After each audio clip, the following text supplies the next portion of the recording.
Telluride gets established in 1870, mining community. What's the biggest issues? Sustainability. I mean, they're just a bunch of miners came over Imogene Pass and started mining.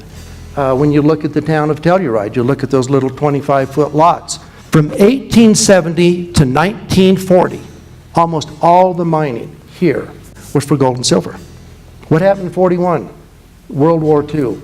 They banned gold mining, and Telluride, like no other place in the San Juans, had something that they really had mined for 90 years. Copper, lead, and zinc. That sustained us. That was the sustainability of Telluride from 1941 until 1978. Yeah, I spent 25 years in the mine.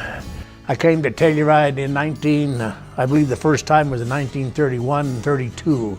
You know, it was Depression time. Nobody had any money, no jobs. My brother found a pair of skis in some old barn. We always fought over those skis to ski on Catholic Hill over here. That was our ski run.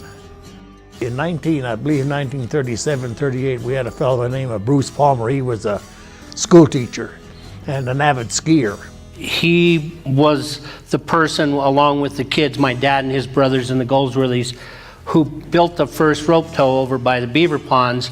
And Bruce, he was the first to try to build a world-class ski area back in the mid-30s. Well, obviously it didn't happen, but they kept trying after that. And the next rope tow was in Town Park, Firecracker Hill.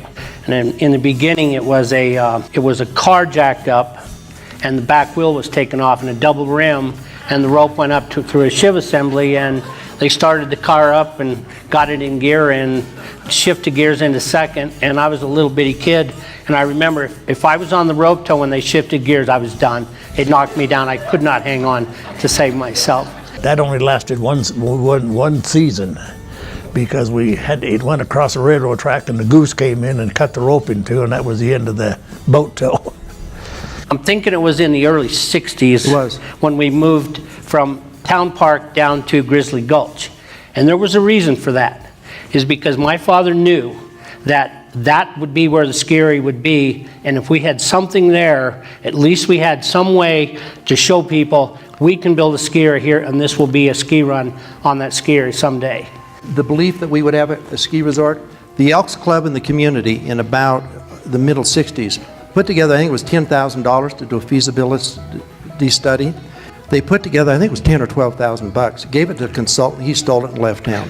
And this is a really interesting story, because when Joe Zolene came to town, my father told me this story a couple days ago. He met with the Rotary Club, and the only business that was open as a restaurant was Aroma. Everything else was closed up in Telluride.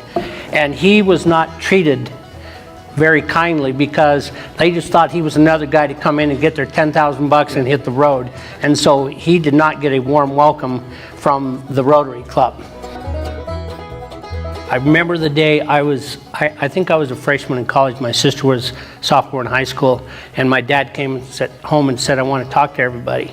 So we sat down at the dinner table, and he said, I'm thinking of quitting the mine and going to work for Joe Zolene to build a ski area. And I can tell you, the silence at our dinner table was incredible. It was like, well, how's that going to work? We know this mine's going to be here forever, you know, which obviously didn't happen. But, you know, that was quite the day in our lives when my dad said, we're going to work for the ski area. Well, when Joe hired me in 1970, he gave me the title of mountain manager. And we run snowcat tours for 2 years. We were the single worst ski resort in North America. No transportation system, no bed base, no population base close to it, but God, we had a dream. When we launched our first lifts, there were less than 30 rooms in the entire Telluride area. There was the Sheridan, and then over here at the Tomboy called the Valley View. Who in the hell would launch a resort with 32 pillows? And so we built lifts in the summer of, I believe it was 72, and opened in December of 72. That was probably the biggest thrill of my life. We didn't have to walk up the hill. Next year we put in 5 lifts, and in 75 we put in another lift, and then this boy came to town, Mr. Allred. He shows up, can't ski a lick. This man is in the Colorado Ski Hall of Fame, and he still can't ski. Figure that out. He said, I think this resort can be one of the top 10 year-round resorts in North America. And I said, I like stretch goals. I said, I'm kind of thinking about becoming a concert pianist or perhaps an astronaut. And Johnny's right. We were the worst ski area in North America because we didn't know what we were doing and we were out in the middle of nowhere. But the one thing everybody had here was heart. They wanted this so bad. And so we all worked hard, and so did Joe until he sold. And then we worked even harder. Telluride has changed. It went from the small little mining shacks to these multi-million-dollar homes, I'll have to tell you, I bought my first house through Idaho Mining Company, and I built it for $6,000. Bought the lot for $4. It's all about figuring out some way to do housing where people can afford to be here. That is what we need to fix. We need to help those people and work with the community to get some more affordable housing, find more ways to help people that are in this community working every day so they have a better life and their children have a better future. And when we do that, we will be #1 in the world.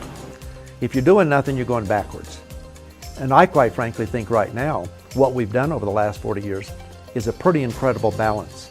I look back on it, it's been incredibly fun, incredibly rewarding to think that you can help transition the town you were raised in to what is now considered to be one of the great resorts in North America. How many people in the world get to build a ski area and a town? And our family got to do that.